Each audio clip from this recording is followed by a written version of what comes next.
আসসালামু আলাইকুম, সবাইকে স্বাগতম জানিয়ে শুরু করছি আজকের রেসিপি। আজকের রেসিপিটা থাকছে বাংলাদেশ রেস্টুরেন্ট স্টাইলে একদম পারফেক্ট চিকেন ফ্রাই রেসিপি।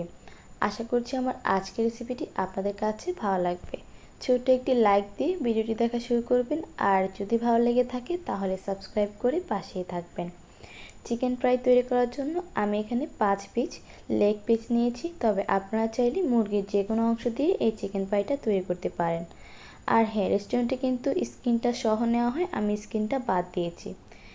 এই পর্যায়ে আমি এখানে দিয়ে দিচ্ছি 1 চা চামচ পরিমাণে আদা বাটা আর 1 চা চামচ পরিমাণ রসুন বাটা, আর দিয়ে দিচ্ছি হাফ চা চামচ পরিমাণে ধনিয়ার গুঁড়া, হাফ চা চামচ পরিমাণে জিরার গুঁড়া। আপনারা চাইলে কিন্তু এখানে গরম মশলাটাও দিতে পারেন। আর দিয়ে দিচ্ছি 1 চা চামচ পরিমাণে লাল মরিচের গুঁড়া। সেই সাথে দিয়ে দিচ্ছি 1 চা চামচ পরিমাণে টমেটো সস, 1 চা চামচ পরিমাণে সয়া সস। তারপর দিয়ে দিচ্ছি হাফ চা চামচ পরিমাণে ফিশ সস। আপনাদের হাতের কাছে যদি সবগুলো সস না থাকে সেক্ষেত্রে যে কোনো 2টা সস দিয়েও কিন্তু এই চিকেন ফ্রাইটা তৈরি করতে পারেন। আর দিয়ে দিলাম স্বাদ মতো লবণ। সেই সাথে দিয়ে দিচ্ছি 1 টুকরো লেবু, আমি রসটাকে চিপে দিয়ে দিচ্ছি। দেওয়া হয়ে গেলে এখন আমি এই সমস্ত মশলাগুলোকে চিকেনের সাথে খুব ভালোভাবে মিক্স করে নিচ্ছি। চিকেনটাকে কিন্তু খুব ভালোভাবে মশলার সাথে মেখে নিতে হবে। এই তো আমি হাত দিয়ে খুব ভালোভাবে চিকেনটাকে মশলার সাথে মিশিয়ে দিলাম। এখন আমি এই চিকেনটাকে ঢাকনা দিয়ে রেখে দিচ্ছি আধা ঘন্টার জন্য। ফিরে এলাম আধা ঘন্টা পর।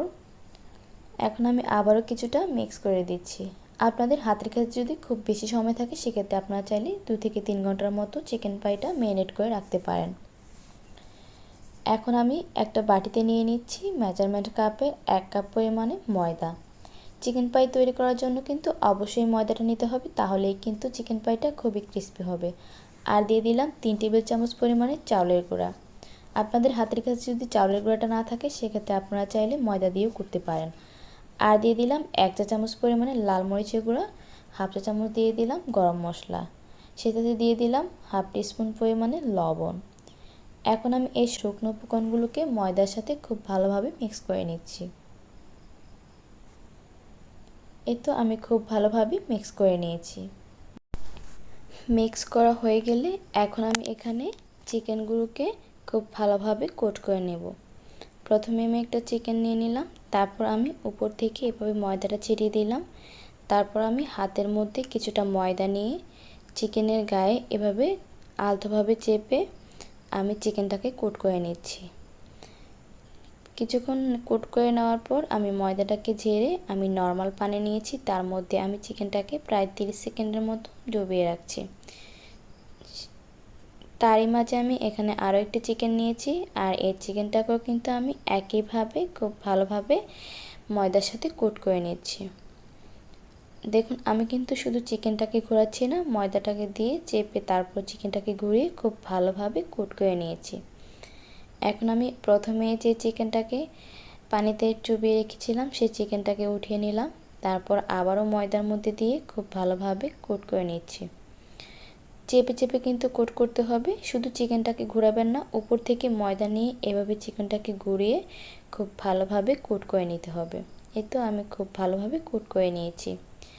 একইভাবে আমি সবগুলো চিকেনকে ডাবল কোটিং করে নিয়েছি। এই পর্যায়ে আমি চুলায় একটা প্যান বসিয়ে পর্যাপ্ত পরিমাণে তেল দিয়ে খুব ভালোভাবে তেলটাকে গরম করে নিয়েছি। আর এখন আমি এক এক করে কোট করে নেওয়া চিকেনগুলোকে তেলের মধ্যে ছেড়ে দিচ্ছি। কোট করার পর কিন্তু খুব বেশি সময় ধরে রেস্টে রাখবেন না, করে নেওয়ার পরে কিন্তু চিকেনগুলোকে তেলের মধ্যে ভেজে নেবেন, তাহলেই কিন্তু চিকেনের ক্রিস্পিনেসটা বজায় থাকবে। আর এই চিকেন ফ্রাইগুলো কিন্তু ডুবো তেলেই ভাজতে হবে। এই তো কিছুক্ষণ ভেজে নেওয়ার পর এখন আমি এই চিকেনগুলোকে উল্টিয়ে দিচ্ছি। উল্টিয়ে দিলাম।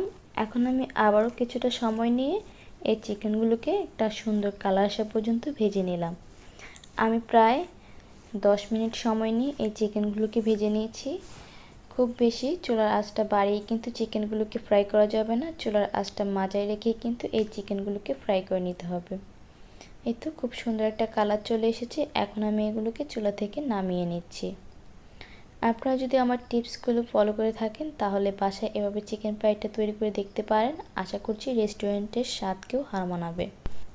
এই চিকেন ফ্রাইটা দেখতে যতটা ক্রিস্পি হয়েছে, ভিতরের অংশটা কিন্তু ততটাই জুসি। বাসায় ট্রাই না করলে বুঝতেই পারবেন না যে এই চিকেন ফ্রাইটা খেতে কতটা মজার। আশা করছি আমার আজকের এই রেস্টুরেন্ট স্টাইলের চিকেন ফ্রাই রেসিপিটি আপনাদের কাছে ভালো লেগেছে।